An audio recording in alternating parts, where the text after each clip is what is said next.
The Finalissima, which is the match between the champions of Europe and South America, was due to be played in Qatar, but UEFA confirmed that, quote, with great disappointment, we confirm the cancellation of the 2026 Finalissima due to circumstances and scheduling constraints that made the match impossible to reschedule. This is all because of the conflict going on in the Middle East. So to speak more about this, let's welcome in our CBS Sports football correspondent, Guillem Balague, who is always on the go, and right now he is in the Madrid airport on the way to his next mission because he is always off to do something exciting. Guillem, talk to us about this Finalissima. What happened here with the canceling of it? Why weren't they able to figure out a new place to schedule this match? I need somebody from that table. Let's say, who's the most contrarian in that table? Let's say Jeff. Yes, I agree. For instance. Right? So you're going to play the role of the Argentinian Federation, and you do not want to play this game, right? So this has been a battle, even though it is organized by CONMEBOL and UEFA, it has been really a battle between UEFA and the Spanish Federation and the Argentinian Federation. And when it became clear that Qatar was not going to be the place for obvious reasons, then it was suggested, Jeff, would you play in Madrid, where there's a huge Argentinian community, 50-50, you get half of the money, you get half of the tickets. Would you like to play in Madrid? 100%. No, you have to say no. You have to say no to everything I'm going to propose. You said I was supposed to be contrary. The Argentinian Federation went and said, no, not in Madrid, because that's not neutral. Okay, how about if we do it two legs, one in Madrid and another one in Argentina? No. Right. How about Roma or somebody in Europe? And then the Argentinian National Federation said, yeah, okay, we like that. They couldn't say no to that, could they? But then let's do it the 31st, knowing perfectly well that the national side of Spain could not do it then. So everything that was proposed to the AFA, the Argentinian Federation, was just rejected. And I don't know how they want to put it, but it was very clear that Scaloni, probably the players as well, did not want to play this game. Perhaps they remembered a 6-1 defeat against Spain in the past, but even beyond that, they don't have any other games before the World Cup right now. Not one single game organized, which means that if that is the last one, and it is a defeat, and it's not an award, a trophy for Messi and Argentina, it will create a tension that they don't want. So absolutely cancelled, and in my eyes, only for one reason. The Spanish Federation wanted to organize it, the Argentinian Federation didn't, and from the moment that both federations lost 5 million euros not being hosted in Qatar, especially the Argentinian Federation lost interest. Guillem, have you got some sympathy, though, because it is so difficult to find games in the calendar. The calendar is so crowded, and this is a World Cup year as well. My first reaction was, this is a bad look for UEFA. It looks bad. The game's been cancelled, not postponed, cancelled. It's not going to happen. But when you list those things, it's equally easy to say, where there's a will, there's a way. Look, somebody's filming now, Guillem. You're that famous. They're recording you. I hope you're charging them as much as you charge us. But it's just nigh on impossible to find a solution, isn't it? Hold on. There was a game to be played on the 27th of March. It was in the calendar for both federations. Yeah. It's just a matter of finding another location. And Madrid had organized very quickly the possibility of doing it in the Santiago Bernabeu. Prestigious location. Yes, okay, it is Spain, but as I said, there's a huge Argentinian contingent in Spain. It would have been very, very equal from that point of view. But okay, if you didn't want to play just at the Bernabeu, wanted to play a return leg, whatever, in Buenos Aires, we can do that next year. And still, the answer from the Argentinian Federation and as a consequence, the CONMEBOL was no. Remember, this was a game organized by both CONMEBOL and UEFA, who had decided that to revive this competition.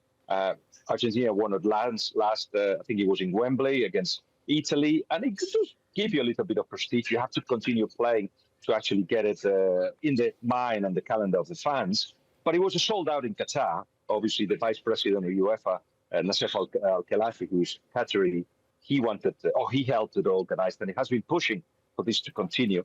But the money disappeared, and that gave the excuse to Argentina not to play. I cannot see it any other way, even though I hear that from Argentina's point of view, they explain it in different ways. They've spoken to the four camps, and these are my conclusions. Guillem, we're focusing mainly on things off the field, and next up is the presidential elections at Barcelona, which took place this weekend. Joan Laporta gets another term in charge. Are you surprised by that? What's sort of the feeling around, I guess, the politics of FC Barcelona at the moment? Perhaps the surprise is the difference, is the biggest amount of votes that Joan Laporta has ever got in his career as a president of Barcelona. What is not surprising is that if you're the chairman of Barcelona and your team is doing well, your men's first team is doing well, you're going to win it. And also, if you look like you're a winner, it will help you win it even with more difference. And what Laporta spent the whole day yesterday doing was jumping up and down with men's first team who could vote after the game against Sevilla, who had mariachis in the office of the campaign, who danced, who went at 3:30 in the morning to a nightclub, and everybody was invited to go there. That finished very late.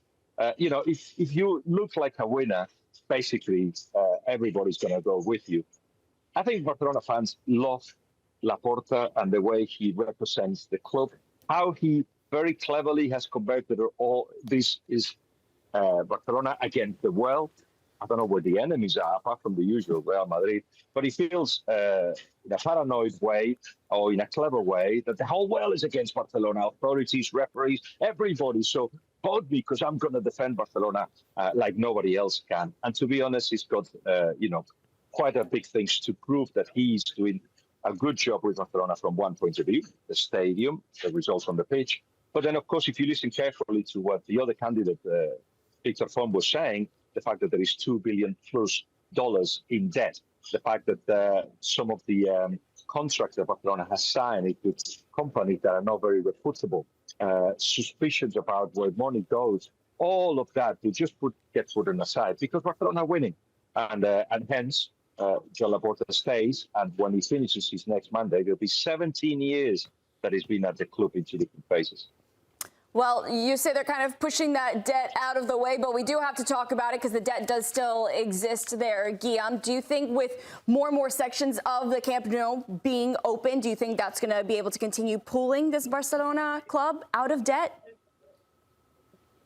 It will, no doubt that it will bring a lot of money. They're already one of the top clubs in terms of income, but they need much more. The problem is that some sections of the club have been sold 25 years to another company, which then they will benefit from some of that money coming in. So it's going to be a slow process, but there's no doubt that when you see, as you see in the pictures there, the fact that 60,000 people, for the first time since they moved to Montjuic, were in the same place, supporting Barcelona, mostly, of course, Barcelona fans, you see the progression. Is it a progression that has cost Barcelona far too much? Is it done with people that perhaps are charging more than they should? Is it done, as I said, with reputable companies? Well, I have to say that the answer for the fans of Barcelona, the voters of Barcelona, doesn't really matter. As long as Laporta stays in place, that's what they wanted. Guillem, on Laporta, you said yesterday about Lionel Messi deserving a statue, a match. Is that the politics of trying to make sure you're staying in with the fans, or will we actually see that happen? It's the last time in an election of Barcelona in which Messi is going to be used. And he was used by everybody, including Laporta himself, Victor Font, Marsilia, everybody mentioned Messi.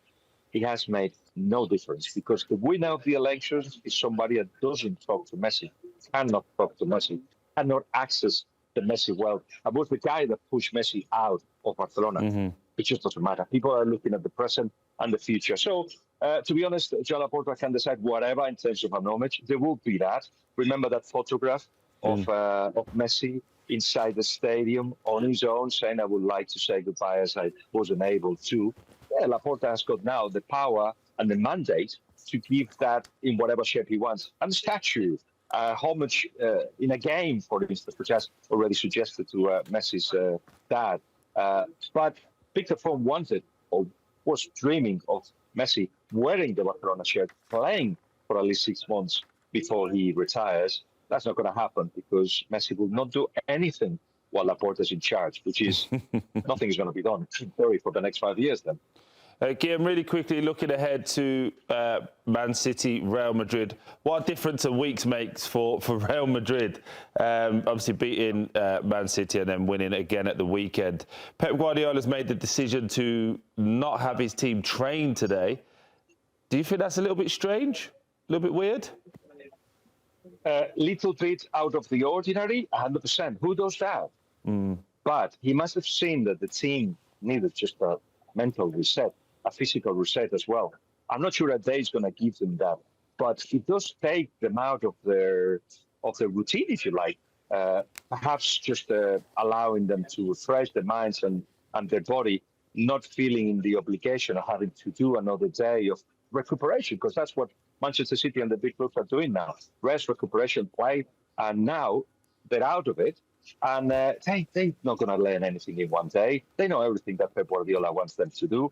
They know what they have to do on the pitch. So give them a day off. He must have felt that they needed it. So extraordinary, yes, but it won't make a difference. Well, Guillem, we appreciate it always. Thank you so much and safe travels today. Thanks for watching this video from Morning Footy. For all news and insights regarding leagues around the world like EFL, Serie A, and all UEFA competitions, both men's and women's, don't forget to sign up for Paramount+.